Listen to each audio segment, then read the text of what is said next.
और इस वक्त प्रधानमंत्री नरेंद्र मोदी कार्यकर्ताओं को संबोधित कर रहे हैं, उनसे संवाद कर रहे हैं। सीधे वहीं आपको लिए चलते हैं। पहुंच जाए। वोटिंग से जुड़ी पर्ची और अन्य जरूरी दस्तावेज भी समय पर तैयार रहे। सुनिश्चित करने के लिए भी बहनें उनको प्रोत्साहित करना चाहिए। और मैंने जैसा कहा, जब पोलिंग के जाए ना तो 20-20, 25-25 लोगों के जुलूस निकाल करके जाना चाहिए। गाने बजाने चाहिए, ढोल बजाने चाहिए, एक उत्सव का माहौल बनाना चाहिए। चलिए डिम्पी जी, बहुत अच्छा लगा। अब आगे बढ़ते हैं। कौन बात करेंगे? नमस्कार आदरणीय प्रधानमंत्री जी, मैं देवराज सिंगनार बात कर रहा हूं। 108 बोकाजन कॉन्स्टिट्यूएंसी। देवराज जी, आपको बहुत बहुत नमस्कार। नमस्कार बताइए, कहां से हो, क्या करते हो, बताइए जरा। मैं 108 बोकाजन कॉन्स्टिट्यूएंसी जिला कार्बी आंगलोंग से बात कर रहा हूं और मैं पिछले 15 सालों से बीजेपी के कार्यकर्ता हूं। और मैं अभी हम मेरा खुद का बूथ इंचार्ज हूं और मैं अभी इलेक्शन का माहौल है। मैं जोरों शोरों से भाजपा के लिए दिन रात करके मैं मेहनत कर रहा हूं। अच्छा देवराज जी, हाँ जी। अभी इन दिनों घुसपैठियों का विषय असम के लिए तो जीवन मरण का इश्यू बन चुका है। कांग्रेस ने किस प्रकार से घुसपैठियों को जमीन पर कब्जे करने दिए? हमारी कोशिश है कि हमारे नौजवानों के रोजगार को आकर के छीन न ले। हमारी कोशिश है कि हमारे गरीब आदिवासी भाई बहनों के, दलित भाई बहनों की जमीन कोई छीन न ले आकर के विदेशों से। हमारी कोशिश ये है कि हमारी माताओं बहनों के सम्मान को कोई लूट न ले। और इसलिए घुसपैठियों से देश को मुक्त करना बहुत जरूरी है और सरकार लगातार कोशिश कर रही है। सरकार ये जो प्रयास कर रही है उसकी लोगों में क्या चर्चा है?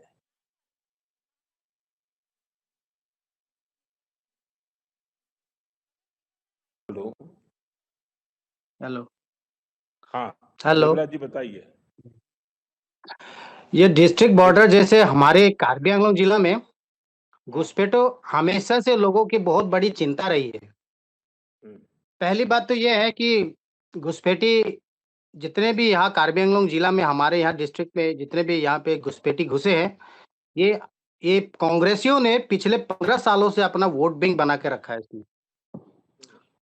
तो जैसे हमारे जब मुख्यमंत्री हेमंत जी ने जो 5 सालों से जो कोशिश है घुसपैठियों को यहाँ से खदेड़ने के लिए या बाहर निकालने के, बांग्लादेशी को वापस भेजने की जो कोशिश है, उसमें हम सब जितने भी यहाँ पे आसामीय लोग हैं, हम लोग दिन रात मेहनत करके उनको अपना सर्वस्व मानते हैं इसको। जैसे कि हम लोगों का जमीन पे ये लोग कब्जा करते, ये हमारे जमीन को छीन रहे हैं, हमारे रोटी मकान को छीन रहे हैं, हर चीज को मतलब कि वो हिस्सा मांग रहे हैं। तो इस चीज को हम लोग कभी एक्सेप्ट नहीं कर सकते। देवराज जी, आपने बहुत अच्छे हाँ से जी। स्थिति को समझाया और पुरानी परिस्थितियां कैसी थी, लेकिन इसको अभी नई पीढ़ी को बताना पड़ेगा और इससे क्या क्या संकट आने वाले हैं ये भी समझाना होगा। ये जो घुसपैठियों का मुद्दा है, ये सिर्फ चुनाव का मुद्दा नहीं है। ये असम की पहचान, असम की सुरक्षा, देश की सुरक्षा का मुद्दा है।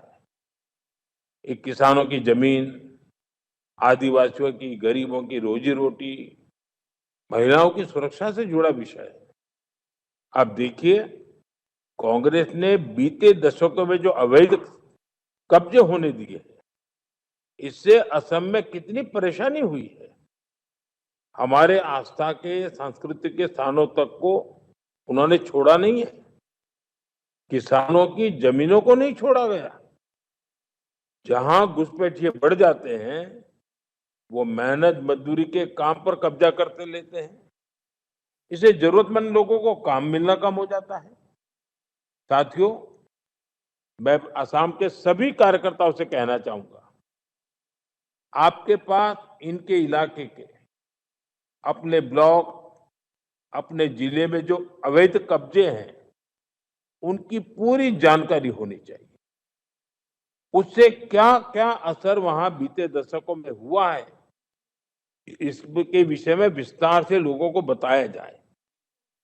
आपके क्षेत्र में घुसपैठियों से जो पीड़ित लोग रहे हैं, उनके वीडियो आप शेयर कर सकते हैं। हमें लोगों को बताना है कि कांग्रेस ने अतिक्रमण दिया और बीजेपी अधिकार दे रही है। और मैं पक्का मानता हूं असम के लोग अतिक्रमण से मुक्ति चाहते हैं और अधिकार पाना चाहते हैं। आप सभी को एक काम और करना है, उन लोगों की सूची बनानी है जो वोटर तो हैं, लेकिन जिन्हें बूथ तक जाने में असुविधा हो सकती है। ऐसे लोगों को बूथ तक पहुंचाने के लिए आपको व्यवस्था करनी होगी। जो युवा वोटर्स अपने गृह क्षेत्र से बाहर है, उन्हें घर आकर वोट देने के लिए प्रेरित करना है।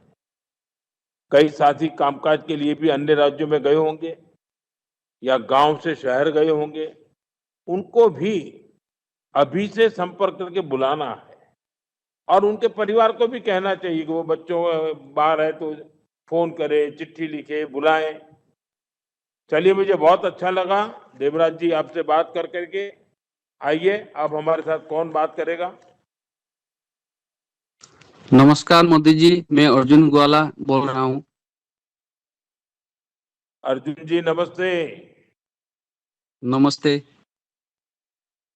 बताइए अर्जुन जी, अपने विषय में पहले तो जानना चाहूंगा मैं। मोदी जी, मैं अर्जुन ग्वाला असम 86 नंग तिनसुकिया विधानसभा अलकनंदा चाय बागान के निवासी हूँ। मैं संघ से जुड़ा हुआ व्यक्ति हूँ। बचपन से ही मैं संघ से प्यार करता हूँ और वर्तमान में बीजेपी तिनसुकिया किसान मोर्चा का सेक्रेटरी हूँ और माकुम विधानसभा क्षेत्र के प्रभारी हूँ और मेरा घर चाय बागान में है और मैं छोटा सा एक ग्रोसरी दुकान है और छोटा सा एक चाय बागान है, चाय का खेती करती हूँ। बच्चे पढ़ते हैं अर्जुन जी? हाँ, मेरा 2 बच्चा है, एक 6 में गया है और एक छोटा है मोदी जी, एक 1 साल 2 महीना हुआ है। अच्छा, लेकिन बच्चों को पढ़ाना पक्का? हाँ ओके सर। हाँ, बीजेपी का काम भी करना है, लेकिन घर को भी संभालना है और बच्चों को तो जरूर पढ़ाना है। अच्छा अर्जुन जी, श्री कृष्ण को गोवाला कहते थे, आप तो अर्जुन गोवाला है। हाँ। ये हमारे जो चाय बागान के साथी हैं, उनसे मेरी भी कई बार बात हुई है। पिछले दिनों गुवाहाटी में भी मुझे कई लोगों से मिलने का मौका मिला।